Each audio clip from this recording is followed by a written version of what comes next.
guys, and guess what? This is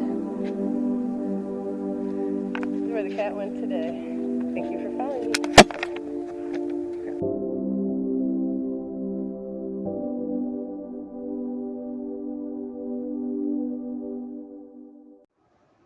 Hi everybody, it's Kat from Where the Cat Goes, and today I'm going on a cruise. This is a big deal for me because I am deathly afraid of going on boats and stuff, so I did it though, and once I got into it, I had a lot of fun. But I just thought I'd kind of show you guys how it went. I probably could use one, honestly. Here we go. I'm going on a boat cruise.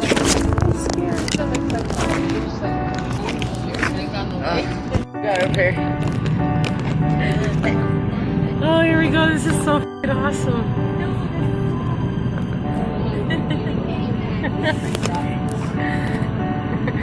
Number 7, we do have a bluegrass and barbecue and firework cruise if you guys are interested. And then they also have Familyville, which is 3 million holiday lights in December. This is awesome. This year they aren't really sure if they're doing that. They are having some final meetings on whether that's going to be happening or not.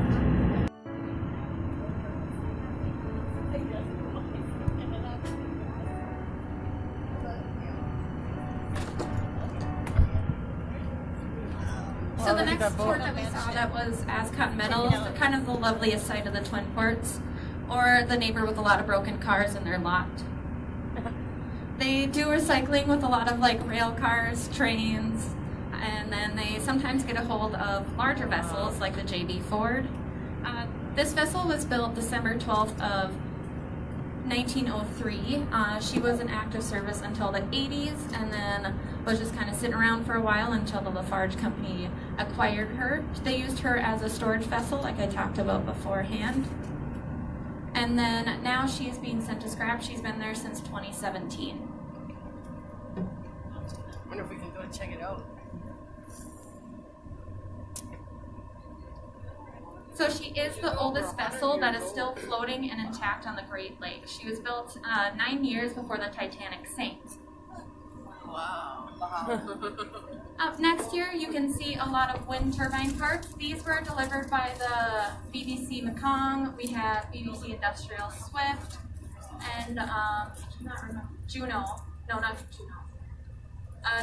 Another vessel that unloaded these parts. But each of those vessels will be able to hold about a dozen or 2 dozen of these wind turbine parts on them, depending on the size of their underwater hull capacity. But this is kind of a project that Duluth Seaway Port Authority is doing.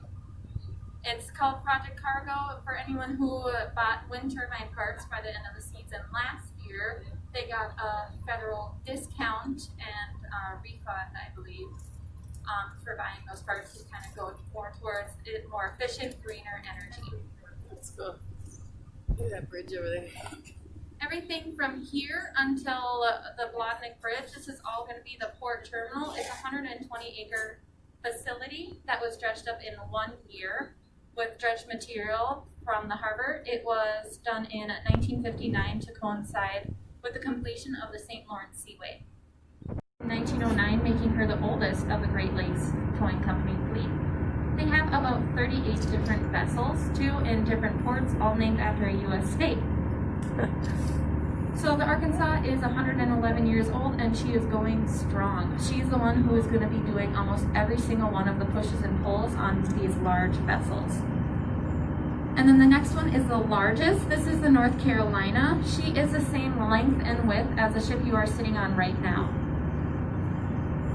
These tugs are really deceiving in size since they do have about 12 to 13 feet of hull underneath the water, so their low center of gravity and their 1,250 horsepower engines gives them a lot of leverage to push and pull the saltwater vessels you see. The Lake St. Clair had help from the Arkansas to get into her berth, and will also have her help to get out since she isn't as maneuverable as our lake vessels, since she doesn't have a bow and stern thruster. So even though a lot of ships have the navigational equipment and everything, so they don't necessarily need a tugboat to push and pull them around, it's still a very lucrative business since each of these tugs cost about $1,500 per tug per tow, and most ships needing two, one at the bow and one at the stern.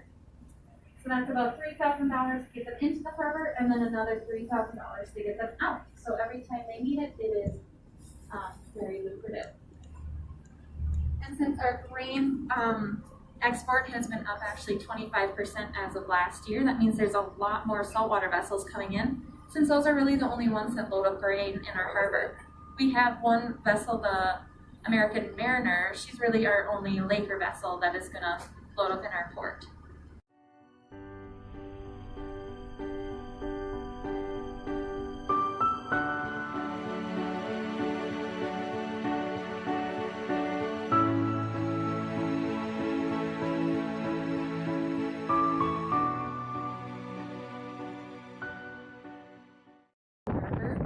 This time without any issues.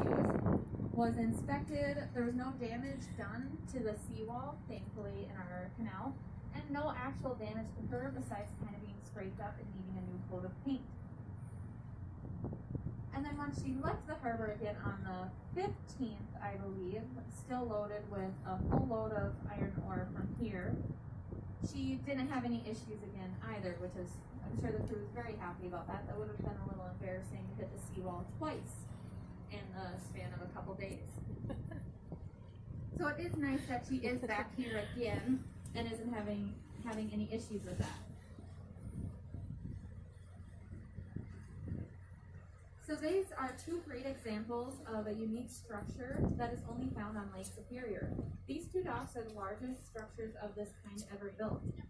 You get a good idea of how these docks work by looking at the cross section of Dock 6, which is to the right where the press pile is.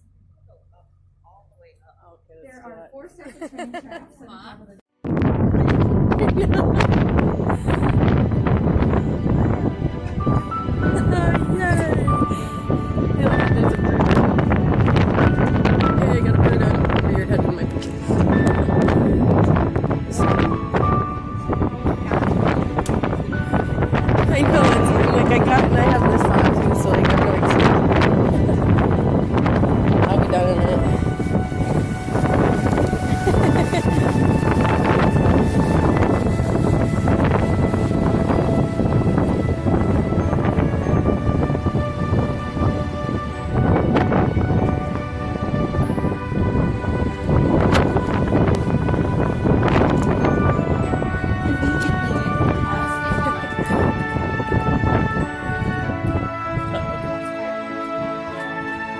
battery died.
here we go.